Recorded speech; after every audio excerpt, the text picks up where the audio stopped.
From WHYY and Billy Penn, it is Hittin season. Hey there, podcast pals. I'm John Stolnis from The Good Fight and Billy Penn. You can follow me on X and Blue Sky at John Stolnis. It is opening week here in Major League Baseball. If you forget about the Dodgers and Cubs series in Japan that everybody slept through. But this week, Phillies opening day in the nation's capital. Phillies will be taking on the Nationals in the middle of the week. And so the 2025 baseball season is nearly here.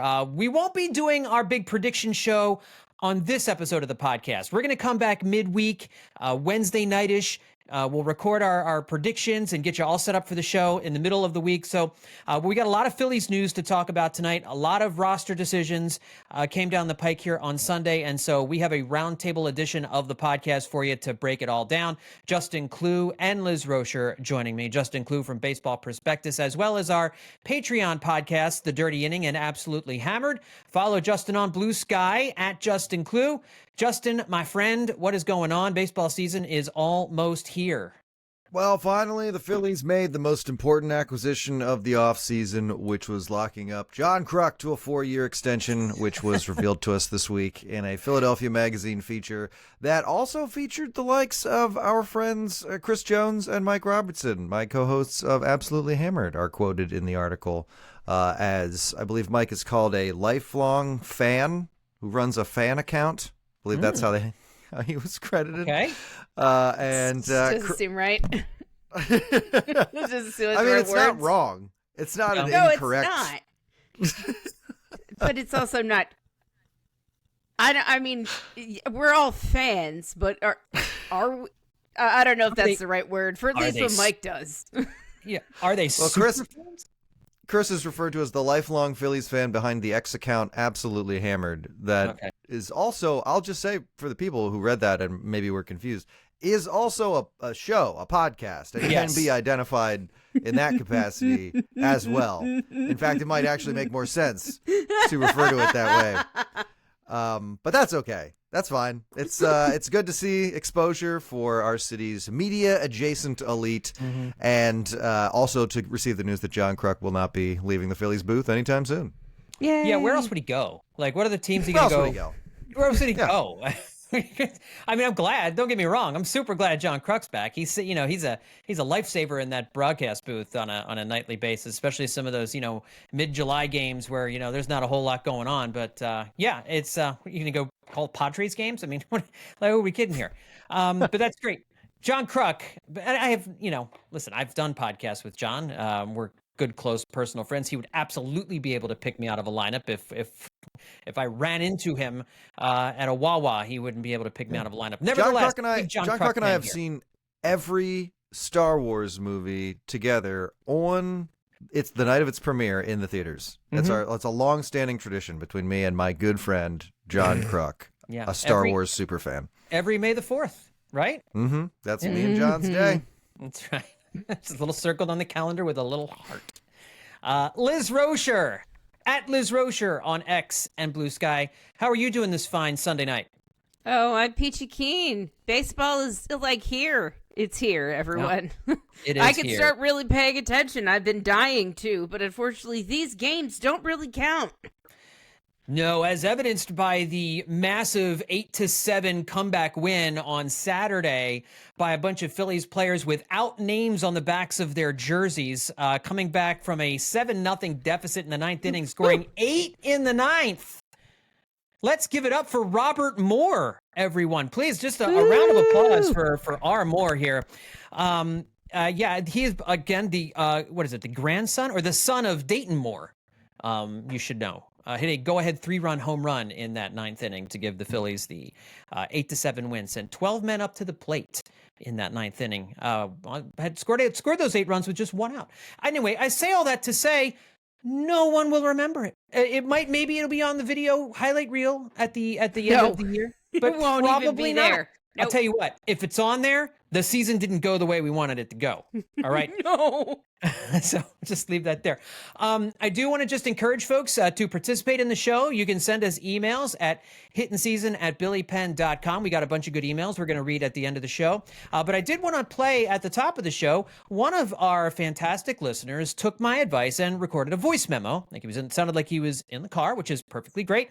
Recorded a voice memo question, sent it along to us.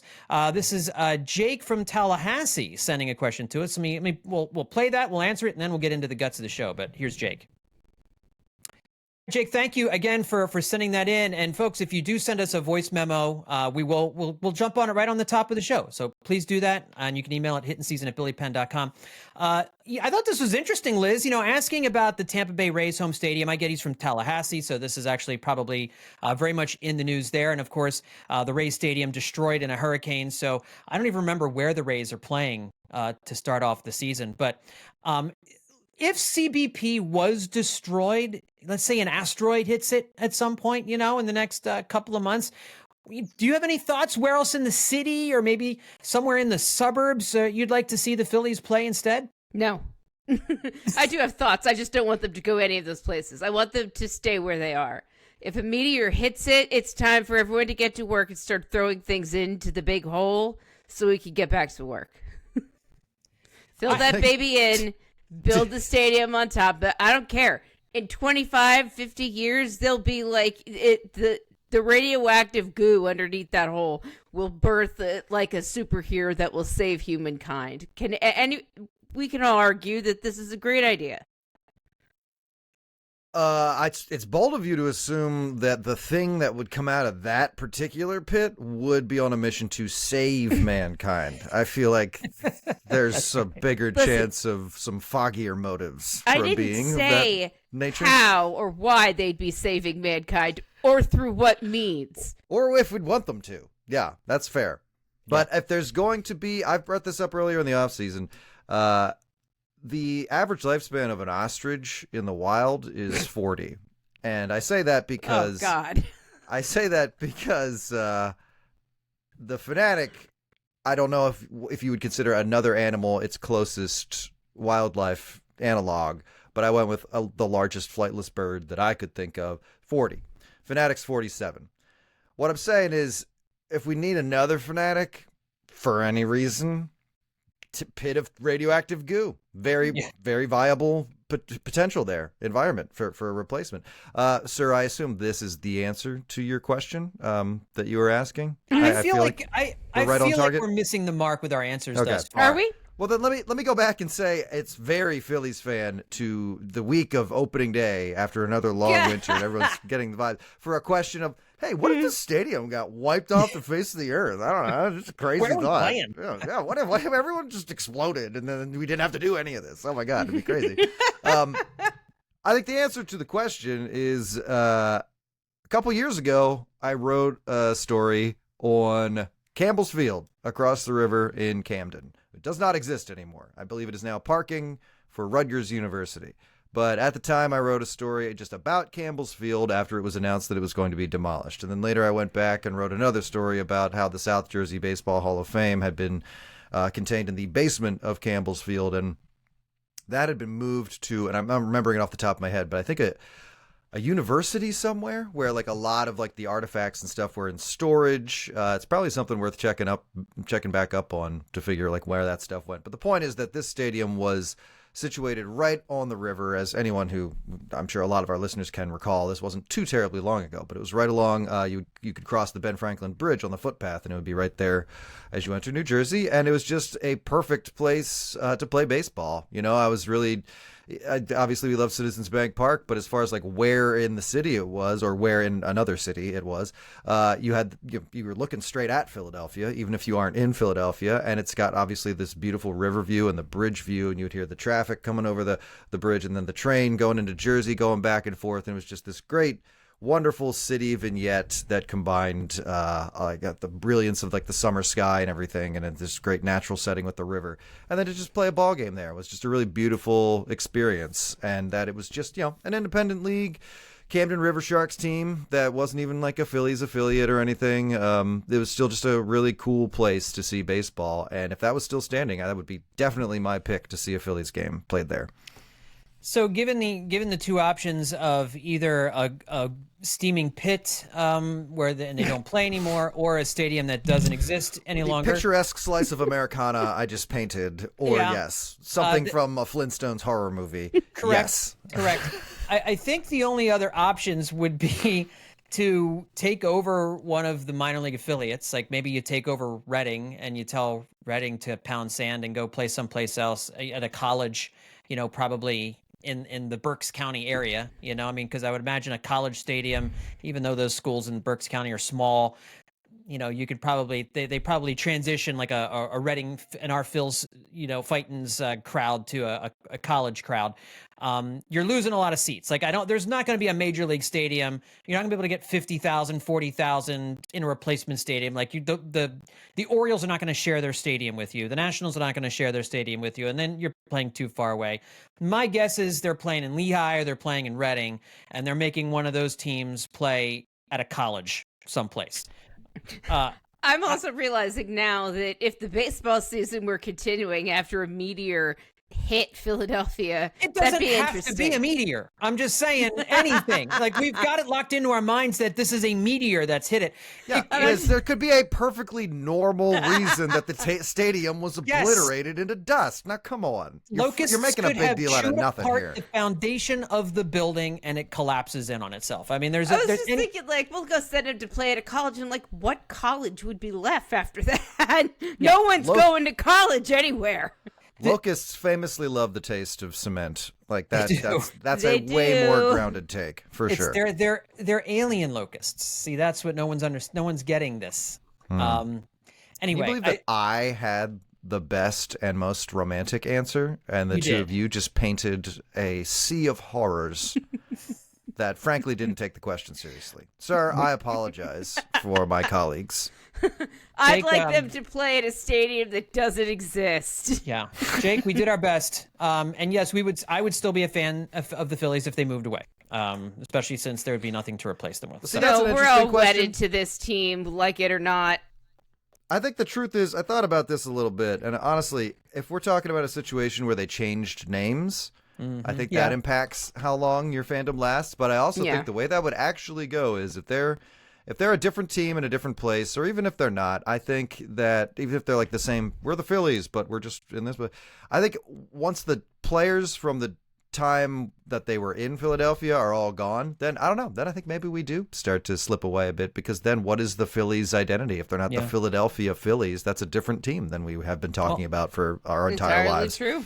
Especially if a new Philadelphia team eventually replaced it. At a certain point. So you're right. Once that happened, I would probably switch allegiances. But that's a good question, Jake. And again, folks, if you want to send in a voice memo question, just record something on your phone, email it to hittinseason@billypenn.com. All right, let's get into some of the big roster news that came down on Sunday. Lots of news. Rangers Suárez, Rob Thompson announced on the broadcast, will open the season on the injured list. He could miss 2 or 3 starts, according to Rob Thompson. Taijuan Walker will take his spot in the rotation. I remember when we did this exercise and I said, over under, how many Taijuan Walker starts are we going to see this year? Just his favorite. I think I said it at like 2.5. Man, we're going to probably get to that 2 number right off the bat. This was always a possibility with pitchers, right? I mean, it's just one of those things that happens. Pitchers get hurt. And when you have a guy like Ranger Suárez, who I don't know how you depend on him, and the problem with this is he could be costing himself, it's not his fault, but money on the free agent market. I mean, this hurts him in that if this was an injury that was like to his leg or something unrelated to the back from last year, but it's the same thing that forced him out for a long period of time last year. And I think that's the problem. Rob Thompson said he doesn't think it's going to be anywhere nearly as long as last year. He said they just want to make sure they get it right. He's played catch the last couple of days. He'll have a bullpen session in the next couple of days, probably a couple of bullpens. He'll see some hitters, start building him back up. In the meantime, Taijuan Walker will take his spot in the rotation. So, guys, Taijuan Walker will be the number 5 starter. The Phillies won't need him until, I think, like the 8th or 9th game of the season. So they won't need him for a little while yet. But, Justin, obviously not good news. And it just kind of puts under a little bit of a cloud Ranger Suárez's season. Like, this is a contract push year for him. Yeah, it's It's two pieces of bad news. You know, I don't want to sound like I'm bullying the guy, but again, Taijuan Walker making a start for the Phillies. Taijuan Walker making a start for the Phillies is not actually that bad. Taijuan Walker being slotted in as a starter of some sorts over a longer-term stretch of time, that's bad news. That is bad news for the Phillies. I'm sorry, that's objectively bad news. It doesn't matter how you feel about the guy on a personal level. It's just not there. I mean, obviously, I've announced weeks ago that is the case in my head. You can disagree with me, but it's not there. I've seen enough. So that this is coming at the cost of Ranger Suárez in the rotation is also a bummer. Yeah, and you're right, John. Now I'm kind of thinking of him as like, you know, we're not at like liability, but like he's a guy who's going to have an injury concern here and there. He's a guy who's, you know, not going to. He's got lower back problems. He's a guy who now has a history of lower back problems, and they're going to come and go. We all know that, but that's going to affect his availability. And it does make you think, well, that stretch of time where it looked like he was going to win the Cy Young Award last year might have been his peak, might have been his ceiling. How long is pitching on that level really going to be sustained in the future if he ever reaches it again? I mean, we don't know. So I hope he's able to, you know, I hope Thompson's right that it's not as long as last year, that I sound dramatic and I'm just thinking of the worst case scenario. But, you know, Suárez, we love Suárez and we want him to do well. Getting that peak last year was really something. It was quite a revelation. And to have him and Sanchez both do it in the same year really, really improved this team from a starting pitching standpoint and gave them a lot of strength for the future. But now to continuously have these kind of issues pop up, it's at the very least concerning. It is, Liz, and he would be eligible to be activated as early as April 8th in Atlanta. So again, if this is not as big a deal as Rob Thompson says, then he's back, and he's healthy the rest of the season. Then this is a blip, and we probably forget about it by the end of the season. I mean, we forgot that Spencer Turnbull was ever a factor in anything in the 2024 season. Now as we start 2025, but. Taijuan, I mean, I was hearing from a lot of my friends about this. You know, Taijuan Walker obviously had the season that he had last year, and there's a panic out there. It's like, well, they got to go do something. They got to figure. There's nothing they can do for Liz, where. You know? That's hilarious. What are they doing with what? What are they spending, and you know, for what reason? Like, he could be ready in 2 weeks, and if he's not, then. This is why you don't get rid of Taijuan Walker. As much as I was saying, please fling him into the ocean at the earliest convenience. You know, you keep him for this reason. Because, hey, his velocity's up. His velocity's up, everybody. If there's anything to take away from that last start, it's that his velocity was where it had been. So, I mean, it was just a game where he did not have his command, left a lot of balls over the middle of the plate. But if you're going to sit here and tell me you're confident that he can be, a reliable starter in the major leagues, I mean, none of us believe that. No. But they just need... hopefully Ranger's okay. And if Ranger's going to be out for a month, then maybe you have to think, you give Taijuan Walker a shot. And I don't think any of us here think there's any other option but to give Taijuan Walker a shot here. Because Andrew Painter isn't coming up and starting. I mean, he's just started throwing in spring training. Like, they are not doing anything with him until July or August. So you're talking about Seth Johnson or Moises Chaussee, and they want Chaussee to get some more time in the minors to start off the season. Like, middle of the season, those two guys are probably viable options right now. Like, there's no other choice but Taijuan Walker, Liz, right? I mean, there's nothing else. Like, they've just got to let this guy see if he can take what he did in his first few starts in the spring and hope that the last game was more of a blip and that they can just get him through a couple of starts. They just need a couple of starts, you know? And that's the thing. It's time to start the season. Like, there's nothing else to be done. The time to do something was ages ago. There's nothing else to be done at this point, you know, to fix whatever problem this is. Like, any of us could have told you this was going to happen. No, you know, the rotation's not going to stay healthy the entire year. Taijuan Walker was going to see time. So they just have to get him through a little while. They just have to get him through just a little tiny bit, and hopefully things get better from there. But, like, the season starts now, and this is the team the Phillies have. And if they can't hack it in the first couple of weeks, it's a long season, but it'll feel like a real long season, man. Did we not just spend months talking about how this team's got the deepest starting rotation in baseball, and they're one injury away, and they have to go finding another pitcher? I'll hit this point that we had on the Friday edition of Hittin Season, which was that you can lose one of your great 5 pitchers in your rotation, but the fact that you still have 4 and have to replace one of them with Taijuan Walker still mean that is what depth is at that moment. It does not mean there's another Cy Young candidate waiting to slip into your number 5 spot. It means that on another team, they lose their Ranger Suárez equivalent, and there's nobody in the rotation that anybody trusts. You still have 4 guys in this rotation that everybody's pretty into, at least on some level. So I think that's how the pitching depth is being exercised. It's not in, we got to go get a guy, because if you got to go get a guy every time you have a starting pitcher injury, then you don't have any starting pitching depth. And this is not a debate. The Phillies have the deepest starting pitching staff in baseball. They just do. So this is not a huge disaster. Like you're saying, if we're 1 or 2 or 3 starts of Taijuan Walker, I mean, I don't want to see that. And obviously him on the mound, I don't think gives the Phillies a good chance to win. But if you got to do that, starting in the 9th game of the season, knowing that, we got a Seth Johnson around, we got a Joe Ross around to make starts if we need it. That's right. That's just baseball. You're not going to have one of your top guys pitch starting every game. So. Yeah, I forgot about Joe Ross too. Yeah, he could start if they needed him. It wouldn't be a lot of innings right away, but that's another option as a long man in the bullpen. Let's talk a little bit some better injury news. Matt Strahm, it looks like, will be on the opening day roster. Strahm will pitch in the Grapefruit League finale against the Rays on Monday. If everything looks good, he will make the opening day roster. Of course, he had the shoulder injury earlier in the spring. He pitched in a minor league game on Saturday. He said he felt good. The Philadelphia Inquirer's Lachlan March also noted that he tested out a new pitch, a kick changeup, it's called. Strahm's fastball velocity was around 90 to 92 during the minor league game. So the velocity is still not quite where it normally is for Matt Strahm, but it looks like we now have the I'll get to this in just a second, but Matt Strahm, Justin, good news. He looks like he will be ready to go on opening day. I'm a little concerned about the velocity, but we'll just kind of have to see how it goes. Fastball specialist Matt Strahm. You start seeing the velo drop off, it is concerning.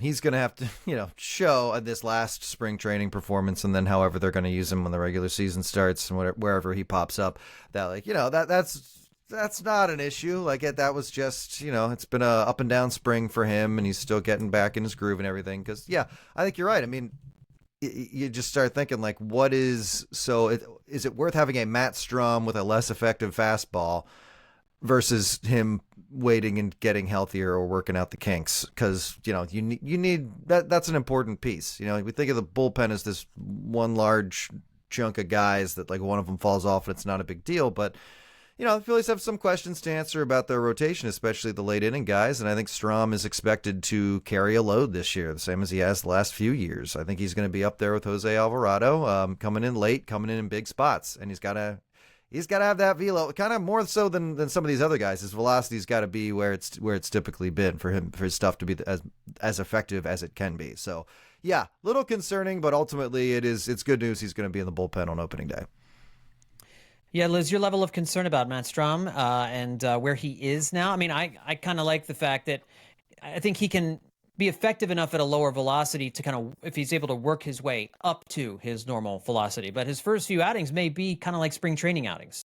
Got to change up now. He's got to change up now. Quick change up. I think that's fine. At the beginning of the season, that's the thing. Look, everyone's ready to go. He's joining a bullpen of guys that are ready to go. And so if he's the one that needs to ramp up a little, they've got a whole bullpen full of guys who can sort of pick up the slack for him as he goes. I'm not that concerned. If they feel like he can make his way up as the season progresses, I think that's a good sign. Yeah. I'm not all that concerned, especially with what they have already. Yeah, he's probably option number 4 right now if you slot him in terms of which reliever you're bringing in. You've probably going with Romano, Alvarado, and Kerkering ahead of Strahm right now, and that's okay. Strahm will hopefully build that up, but I think it's good that he's on the opening day roster, and the pitching staff is set. we know what the pitching staff is going to be, because one other thing the Phillies did was on Sunday they claimed right-handed reliever Carlos Hernandez off waivers from the Kansas City Royals to make room for him on the 40-man roster. Tyler Phillips was designated for assignment, and the Phillies on Sunday morning optioned Michael Mercado to AAA Lehigh Valley. So that left Phillips as the only guy in camp, and then they DFA'd Phillips when Carlos Hernandez came aboard. Now, in 150 career appearances with the Royals, 25 of those were starts. He is 7-19 with a 4.95 ERA. And in 10 1/3 innings this spring, he has a 6.97 ERA. Understandable why maybe Kansas City had lost a little bit of faith in him. He does have a fastball that averages just shy of 98 miles an hour. He also throws a slider, curveball, or splitter. Gets a lot of swings and misses for him on those pitches. Of course, he also has a whole lot of trouble finding the plate. I read this, I think this is in... this might have been in Matt Gelb's piece. It might have been Zalecki. Pardon me, fellas. I don't remember. I think this is Zalecki. He's noted of the 277 pitchers who have thrown 200 innings or more the past 4 years, Hernandez's 11.3% walk rate is tied for 12th highest in baseball. So, Elizabeth, this is a guy who throws hard, kind of like a Billy McMillan, or is it John McMillan? Billy McMillan, it's John McMillan, right? John McMillan, the reliever. Billy McMillan was the outfield prospect they had back in the 90s or early 2000s. John McMillan's kind of the same thing. Throws really hard, kind of all over the place. Sounds like this is the Phillies have a type, Liz, and he's a hard thrower. Caleb Cottom has done a lot of good things with hard throwers. I think it's a good dart throw. I just wonder how long he'll be on the team. What do you think?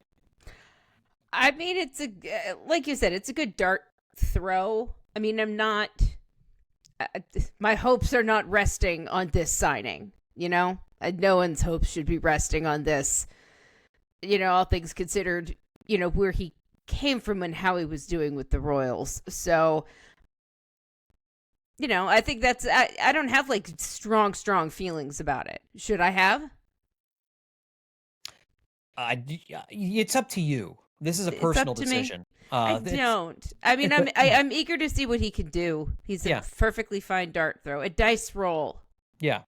And Justin, I don't know that they would have made this move if Ranger Suárez is healthy, obviously, because Taijuan Walker's in the bullpen. So again, Is this a long-term move? He might be gone when Ranger Suárez is ready to come back.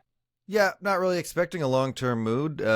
Those are bad numbers. Those are some bad numbers, but a team picks up a guy that has just been dropped by another team because somebody in their office, somebody in their department is saying, you know, of the options of that. Okay, that guy. Like it is more than just a dart throw, but it is a dart throw, you know.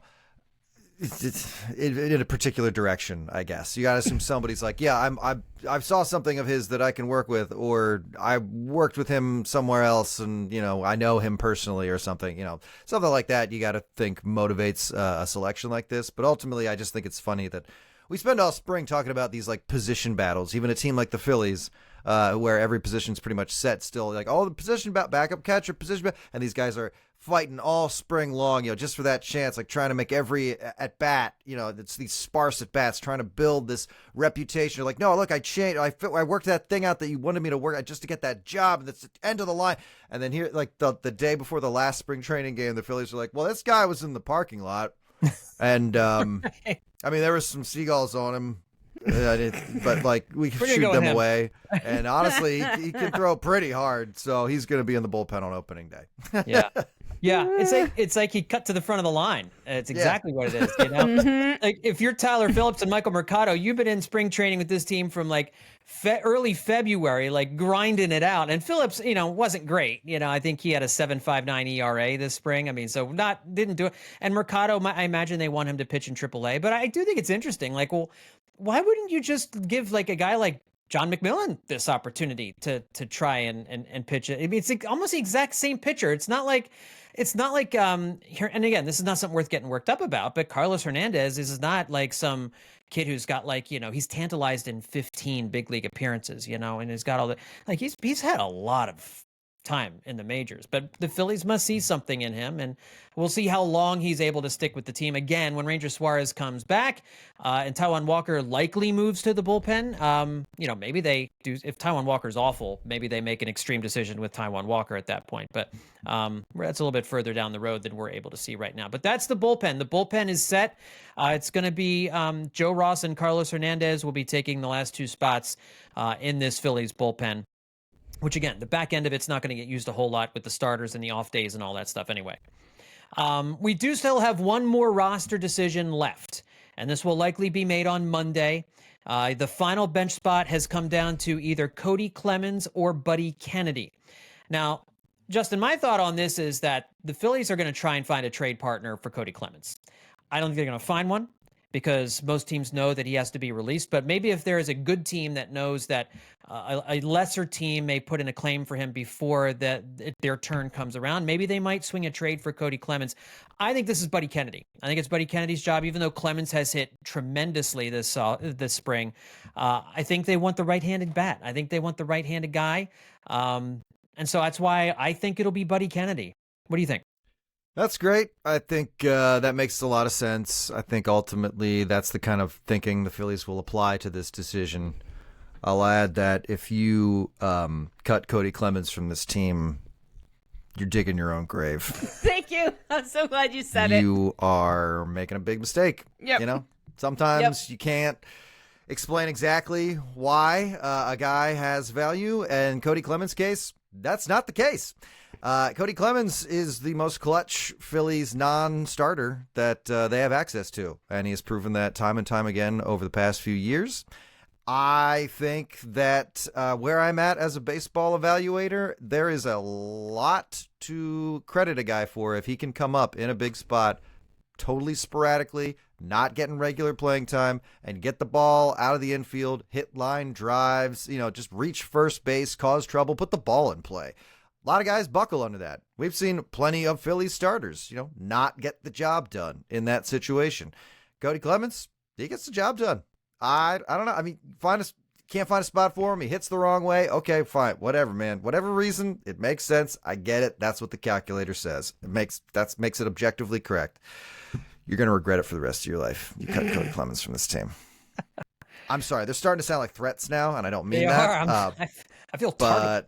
But you're gonna regret it. There's gonna be a moment where you're like, boy, we could really use a pinch hit double off the bench right now. And Buddy Kennedy, the son of Don Money, will not be able to do it.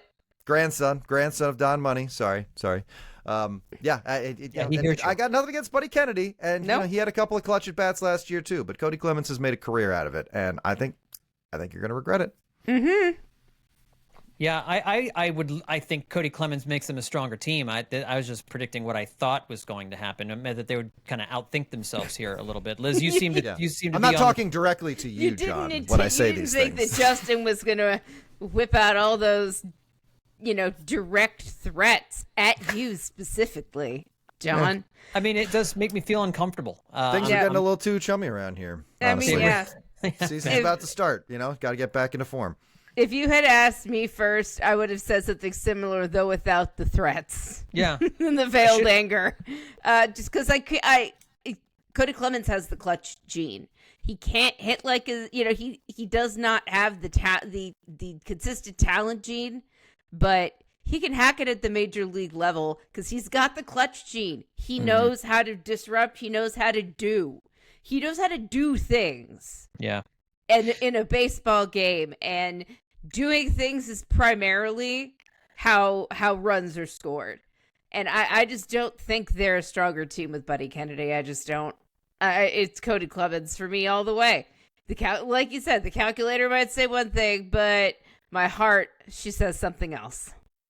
Yeah, and I think one of the things that may factor into this is the Phillies have decided that Brandon Marsh and Max Kepler are going to play pretty much every day against left-handers, which means Johan Rojas, a right-hander, becomes your first outfielder off the bench. And while he isn't a big bat from the right side, he is a right-handed outfield bat. So maybe you can get away with another left-hander in Kody Clemens coming off the bench. I agree with you. He's their best pinch hitter by far. And he's probably the first guy you want up in a clutch situation by a non-regular. So We'll see what the Phillies decide to do. We should have an indication either Monday or Tuesday, but it's coming soon. And the roster is all set except for that one position at this point. One of the things that's not all set, and apparently now, according to Rob Thompson, is not going to be set, is the batting order. In the game on Sunday, we saw, let's see, it was Trea Turner. Oh, no, on Sunday, it was Trea Turner, followed by Bryce Harper, Alec Bowman, Kyle Schwarber. And that was against a left-hander. So you had Trea Turner leading off against the righty with Harper, Bohm, and Schwarber. And then when the Phillies face right-handers, it's going to be Kyle Schwarber leading off with Trea Turner batting second, Bryce Harper batting third, and Alec Bohm batting fourth. Thompson says at the beginning of the offseason, he was wanting to just kind of reconfigure the lineup, and that, I think this was always going to be the way it was, right? I mean, Liz, because he likes to break up the righties and the lefties, and because there is no true bona fide leadoff hitter, Schwarber's good at it. I think Turner will be good at it. We'll see. It's going to be a different lineup depending on the handedness of the pitcher, and frankly, the middle of the order is going to be all out of whack as well. I mean, you might have Kepler hitting fifth, you might have him hitting seventh one day. One thing he did say was that Real Muto and Castellanos would not be hitting 8 or 9 in the order simply because of their cachet as veterans of the team. So I don't know. I guess it shouldn't be a surprise, Liz, that it's going to kind of be a lineup that is always changing, it seems. I mean, let's look at how Rob Thompson himself has evolved over the last few years. And I think him committing to a lineup that changes is one of those things. Because I remember a point where I was like, man, he is just going to he's going to run out the same lineup every day. And for a while, he did that type of thing. He wasn't comfortable with it. And I'm glad to see that he's sort of in a spot where he feels like, all right, I can do this. I know that's not necessarily what you asked, but I at least wanted to comment about that because sure.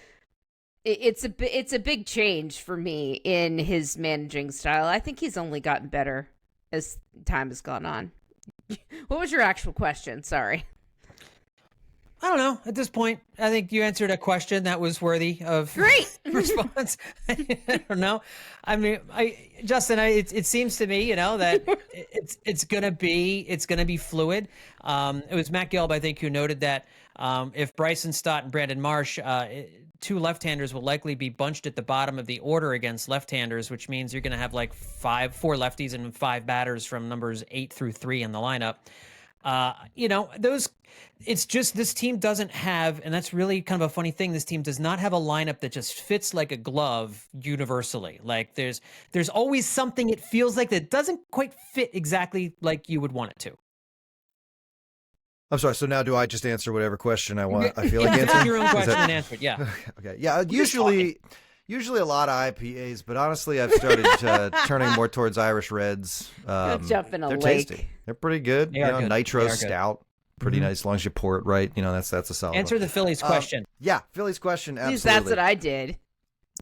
Yeah, I'm honestly not super worried about the lineup. Part of me is like, I wish that, instead of this like wishy-washy, we'll see who's pitching and everything, they would just be like, okay, we were thinking about the leadoff hitter and this is the leadoff hitter. But ultimately, this is a more productive exercise to go in and say, like, look, we're open to change. We're open to making a more effective change based on the nightly circumstance, and we're open to trying new things because it's in a backhanded way, sort of an acknowledgement of like, this is our 4th go around, guys. Like we're not ripping the foundations out, but like these are some areas where we can try some different stuff and things that have always been locked in, like Kyle Schwarber's place in the lineup and Thompson messing with the lineup or not.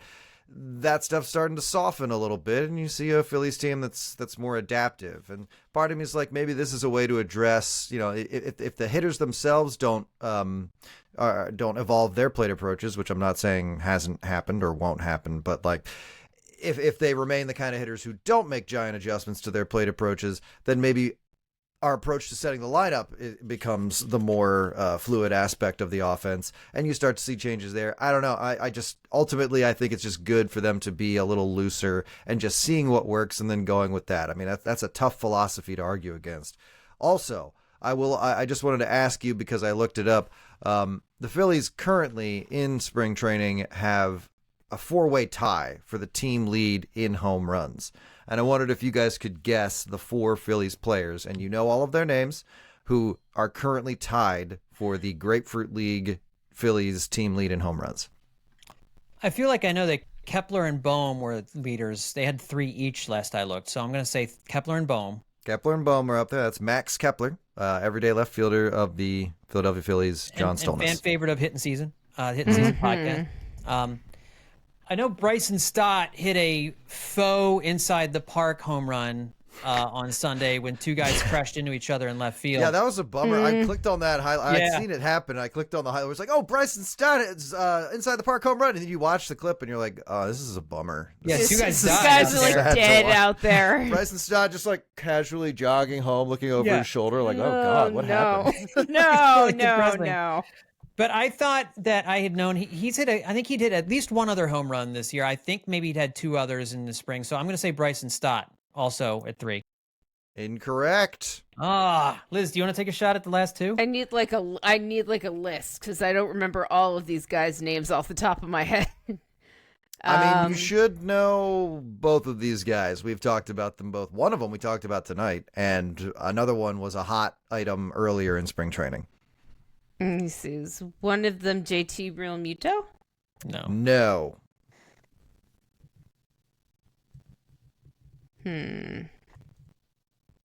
Oh, it's got to be Kody Clemens is one of them. It is not. It's your other guy, Buddy It's Kennedy. Buddy. He's up there with 3 homers, and so is Gabriel Rincones Jr. has. That guy. I forgot Man, about that. I thought he was going to hit like 10 home runs this spring. They sent him down too fast. Yeah. They sent him down. That's good trivia. Good trivia. How many of you listening knew that? Raise your hands. All right. Put your hands down. Wow, all right. Not a lot. Wow. Yeah, no. Weird. Guys in the back. Raise Can't your hands see anybody. It's strange. They're there. They're there. Trust me. They're in their cars. Okay. Let's finish up with a couple of mailbags. Again, hittinseason@billypen.com is how you send in some mailbag questions to us. And Ili Maron sent us something last week, and she's back with more. This first one is more of a comment. It says, I don't care who hits leadoff. I sort of subscribe to the theory that it only matters the first time through the order, right? After that, the order gets mixed up anyway. I think it's a fair point. It's a fair point, but yeah. I don't necessarily disagree, but it's less about the... I mean, it remains about the order as the game goes on. Because, yeah, you hear this argument a lot, and it makes sense. Like, the leadoff guy really only truly leads off once, but... I mean, if he leads off another inning, the way you set those guys up to kind of have their talents complement each other, that can impact the game, and it can make your offense a more fruitful offense by putting, guys in a particular order. But I do think, ultimately when it comes to the Phillies batting order, I don't know. I have less concerns about that. 2 things I'll say about this. 1, the leadoff hitter gets the most at bats of anybody on the team during the course of a season. So that's just that's important in and of itself. And 2, it mattered more back when pitchers were hitting. When pitchers hit, you had that leadoff hitter who was basically like, okay, there was a decrescendo of the lineup from 6, 7, 8, and then you get the pitcher spot. And so you wanted to have that leadoff hitter really, because that 9th hitter was always going to make an out, essentially. So you needed that leadoff hitter to kind of restart things. So really they kind of restarted the offense. Even if it wasn't leading off an inning, it was kind of like leading off the hitters again for the next go around of the through the lineup. So you're right. In the age of the designated hitter, it doesn't matter quite as much, because for the good teams, the designated hitters, the 9-hole hitters, this team's 9-hole hitter could be Brandon Marsh most days. For a lot of teams, he might be hitting 5th or 6th. So, I mean, that's just kind of how it goes. In the DH world that we're all living in now, a world I prefer, but it does kind of make the leadoff hitter a little bit less important, I think. The second point Ely makes was, she says, I think Bohm should have been taught to play outfield a little. I still think he could learn to play left field. Liz, I mean, I don't know what Bohm's aptitude is for the outfield. Certainly not a terrible idea. I don't think it's the first time it's been floated, but I think if that was going to happen, that would have happened by now, and they probably have better options. Yeah, I don't believe it's going to happen. If it was going to happen, it would have happened by now. I know he looks like a left fielder, but he doesn't play there.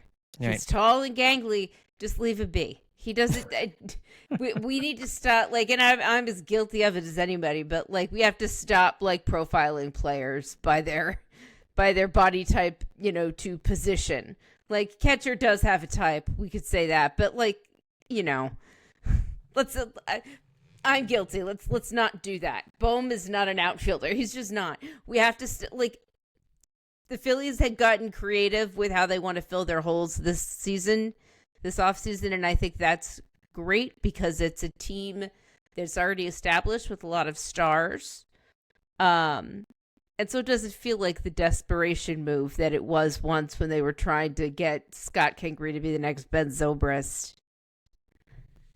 By the way, in case you missed it, I wrote a 2,800-word story for The Good Fight this week about Scott Kingery. So if you haven't read that yet, I highly recommend it to everyone because I had an enjoyable time writing about the ballad of Scott Kingery. Sometimes writing is just as much for you as it is for anybody else. Yeah. I would say. What were we just talking, Liz? What were you just talking about? I'm sorry. Bohm in the outfield. Bohm in the outfield. Yeah, I would say it's less about Alec Bohm learning to be an outfielder and more about a guy learning a new position in general. You only have so many hours to develop a player and work with a young player, and if you spend that's a lot of hours teaching them a whole new position. And yeah, I know you can put Edmundo Sosa out there and hit him fly balls, and he's probably going to do a pretty okay job in practice because he's a professional athlete, and Bohm probably the same way. But there is more to playing in the outfield or playing any other position from your regular natural position than people generally think. I brought it up earlier in the offseason because it was funny to find, but like quotes from Darren Dalton about his move into the outfield, and you could just be like, "Ooh boy," you just see an outfield coach just kind of like shaking his head at this notion that like, "Oh yeah," he's like, "Well, all you gotta do is like get to the ball and hit the cutoff man, right? It's like left field. What's the big deal?" And it's like, yeah, I mean, obviously there's more to it than that, obviously left field is a easier position to play than catcher, but there are intricacies to it that require time, that require instinct, and you're not going to build those instincts without large amounts of time in that position. So again, you only have so many hours to work with these guys, and for Alec Bohm, with the issues that he's had already and then the progress and development that he's had, and then for them to be like, okay, and now you're going to learn a whole new position, I don't know, just feels like a very big fuss. And I hear you, it's more valuable for a guy to be able to play multiple positions, but ultimately, he just doesn't seem like a great candidate for a transition like that. I feel like his game has enough dimensions positionally. Left field is like Defense Against the Dark Arts wizard position. We have seen in this city some pretty dark characters out there in left field. The Rhys Hoskins experiment out there was a sight to behold. Darren Ruff played out there for a number of different. That was Ashy. Yeah, exactly right. And then and Kyle Schwarber, when he in his first year here, he played outfield pretty much every day. So, yes, he did. I think that. having competency. You'll just memory hole it. It's like it never happened, and we just spend every day of our lives like that wasn't a thing that happened. That's the team that went to the World Series. So I know. Let's just think about that. All right, S.J. Hagen-Bowden with an email. He says, "Hello, Hittin' Season crew. If the Phillies exit the playoffs further away from a World Series trophy, meaning either they don't make the playoffs or exit with a wild card berth and no postseason victories, does Dombrowski blow up the team with the aging core or try to run it back yet again?" He says, "Thanks for making me feel connected with my home team after moving away from Philly. John, the Scott Kingery was informative because those details were difficult to follow." I see why this email was included. How did that get in there? How did that get in there? Wow, why'd you even read the question part? My goodness. There's a very easy format to getting on the podcast. Just going to say. So, yeah, Justin, I mean, we keep thinking that, we thought this offseason was an offseason. Dombrowski would blow up the team. Again, I don't know how much you can blow up, unless you're just releasing players. I mean, I'm not going to get this granular with it, but there is what is blowing up? And to me, I feel like blowing up is such a dramatic thing to do to a roster that, this is a roster that not only are you not going to do that, but you really can't in some capacities. Does that mean get rid of Turner or Harper? What? No, it can't because it up. Can't. So exactly. that's two regular guys who aren't going anywhere, who are central to your franchise. But if you're talking about then let's not extend Real Muto. I don't Schwarber. know. I know let's not extend Schwarber, but I guess that depends on like what kind of season he had, because that might not be in your best interests to let him go. But regardless, if you're blowing it up, yeah, you don't extend him either. You look up if you can find a trade partner for Castellanos with one more year, when you're dealing with these younger guys, like, are you really just, I don't know, that feels like such a huge surrender to suddenly give up on everybody.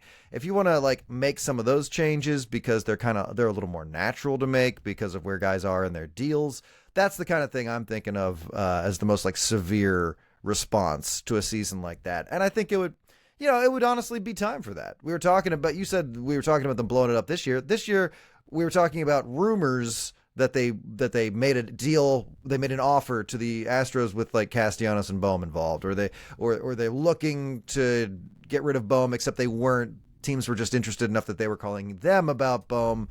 And who was the other one that was supposed to be traded? It was Bohm and Castellanos and there was like some Suárez. Ranger, Suárez, Rangers, yeah.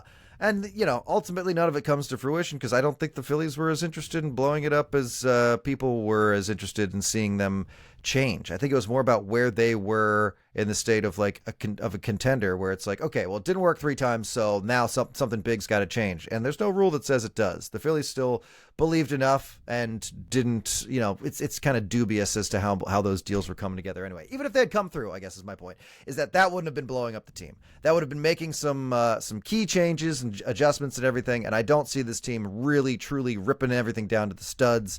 I think they are trying to situate themselves to the point where they don't go so long between playoff appearances, and it's not that hard to raise things back up or just kind of shake things up or rejuvenate a roster. I mean, I could totally see something like that happening, but as far as like a full-scale blow up and then start over, I don't want that. Nobody wants that, regardless of how this season ends. Yeah. What do you think, Liz? Yeah, I mean, I agree with Justin. There is no way you can blow it up. And the only thing that you do by blowing it up is make the team appreciably, noticeably, immediately worse. Yeah. There's just no way to do that. And because that's what they were getting into when they made these commitments. We were looking down the road at these moments on this podcast, talking about what it could look like. And, it could be the next few years. We're like, well, we can't really blow it up. But then again, how much of a problem is this guy that we signed for all this money? Right. I think the pickle is in the situation that I'm describing, the Phillies are making moves, but they're making moves for major league ready players or players who are already playing in the majors, not so much like a bunch of prospects for the future, but can you get those guys by trading a Nick Castellanos or something? Yeah. That's kind of like where you run into a wall as far as this like big roster shakeup. Mm-hmm. And exactly. A roster shakeup you could make is trading away somebody like Christopher Sanchez for multiple pieces at different places, multiple prospects that maybe you can use to build on things. Like that's kind of a blow up move. It might, again, hurt you in the near term, but if you can get like a really highly rated position player prospect and a highly rated pitching prospect or something like that, and you get multiple pieces that'll be here 2 or 3 years from now for one piece right now, that's the kind of thing I could see. But you're right, other than just like you just make yourself a whole lot worse. And maybe that's what fans would want to see, a step back to hopefully see 2 steps forward. I don't believe that if this team doesn't come through this year that means they never can, but it certainly does make it hard for Dave Dombrowski to bring everybody back next year. But I'll say this too, teams don't ever come back year after year the way this Phillies team has. Like, you generally lose 1, 2, 3 players every year during a run like this, and this Phillies team hasn't done that. So I think that's going to happen this offseason regardless of what happens. Last email we're going to read tonight. Chris Duffy says, "Hey guys, huge fan of the pod. Do you think with the addition of Shohei Ohtani and the other talent in the National League these days that Bryce Harper still has any opportunity to win an MVP? And if not Harper, is there anyone else on the roster that you could see ever claiming an MVP award in the future? Go Phils." Good question, Chris. I do think Harper can still win an MVP. I think it would be difficult. It depends if Shohei Ohtani comes back and pitches, but Shohei he could have a year where he doesn't hit. He's not going to go 50-50 again, probably. I mean, that was a crazy season, but it does make it really hard. Shohei Ohtani, sometimes voters get fatigued too of a certain guy, and they might, sometimes you can look NFL. Yeah, you can look NBA. around for different. Oh, woof. That's right. So I certainly think that Harper could. Is it likely? No. Ohtani is the favorite and probably will be for however long he is playing at his peak. The Philly that I think could win an MVP outside of Harper is probably, if he plays up to his potential, is Trea Turner. I mean, he was playing like an MVP in the first half last year. He's still, I think, the only other guy on this team who's a potential 6 or 7 win player. If Bryson Stott finds a power surge and hits 30 to 35 home runs, he could be that guy, but I got to see that before I'm willing to say it. But I've seen Trea Turner play at an MVP level. I don't know that he has that gear left in him anymore, but he's the only other guy I could think of. Liz, what do you think? Oh, Justin, go ahead. I'm sorry. You were getting going there. No, that's okay. I do think Bryce Harper's got some really good. He's going to be a really good player for a while yet. I don't think he's going to win an MVP. I think anymore. I think the competition's too steep, and yeah, I just think I don't think that aspect is there. I think he and everyone else would settle for a World Series title instead of any more MVP awards. And I'll tell you what, as far as who on the roster could still win an MVP award, I don't think any of these guys will win an MVP award, honestly. I will say this. If the book on Andrew Painter is accurate, I think he is your best chance at winning a National League MVP, even as a pitcher, even as a starting pitcher. Okay. I think. Hey, look, you heard those quotes. I did. You hear read those quotes. scouting reports, man. Yep. If he is as good as they say, that's an MVP. Quite a statement to make. Any other thoughts, Liz, on that? Nope, I think you pretty much said it all. All right. Well, let's wrap up the show with some final thoughts. Liz, any final thoughts from you before we say goodnight? No, I've emptied my brain onto Ew, this. it's gross. Yep. It's disgusting. I've emptied my brain onto this show. You've taken it all from me. Next week is a new week. Hope it's a good one for everybody. All right, Justin, final thoughts. I got a feature up on Baseball Prospectus last week called Tom Jones Didn't Die in a Coal Mine, about a guy who played for the St. Louis Browns, and he kept coming back to spring training year after year after year. And every year there was some new kid that the media was hyping up, that the coaches really liked, who was going to take his job as the Browns first baseman. And by the end of his career, he'd beaten every one of them out for the job. And it was very cool. It was a very fun story. So please go to Baseball Prospectus and read that. These are the types of stories you can expect to see from award-winning writer Justin Klugh over at Baseball award-winning. Yeah, just great stuff there. So that's a good spot to go check out, baseballprospectus.com. All right, everybody, that's going to do it for this edition of Hittin' Season. We will all be back midweek for our official MLB 2025 preview spectacular extravaganza. We will do that and give you our predictions, picks on everything across Major League Baseball here in 2025. In the meantime, again, you can check out Justin's work over at Baseball Prospectus. You can follow my work over at The Good Fight, and we're still putting some stuff up for BillyPenn.com as well. I want to direct you over, of course, to the Hittin' Season Patreon, patreon.com/Hittin' Season. Feel free to send us an email, hittinseason@billypenn.com, and tell your friends and family members about the Hittin' Season podcast. I told somebody I was coming out of Costco yesterday. He had Phillies gear on here in Northern Virginia. So obviously, hey, go Phils. We had a little conversation. Showed him the podcast. Told him we're winning the World Series this year. Get on board. He and his wife, they've got Phillies decals all over the car. We got new listeners because of Costco. All right, because you're harassing people. I'm harassing strangers in the Costco parking lot to listen to the Hittin' Season podcast. That's what you got. That's what the grind is all about. It's called guerrilla marketing. You did a great job, John. That's right. That's how we do it here. Thanks everyone for listening. We'll talk to you next time right here on Hittin' Season. True story. By the way. I'll follow all of you to your cars. I was wondering how you were going to work it in this week.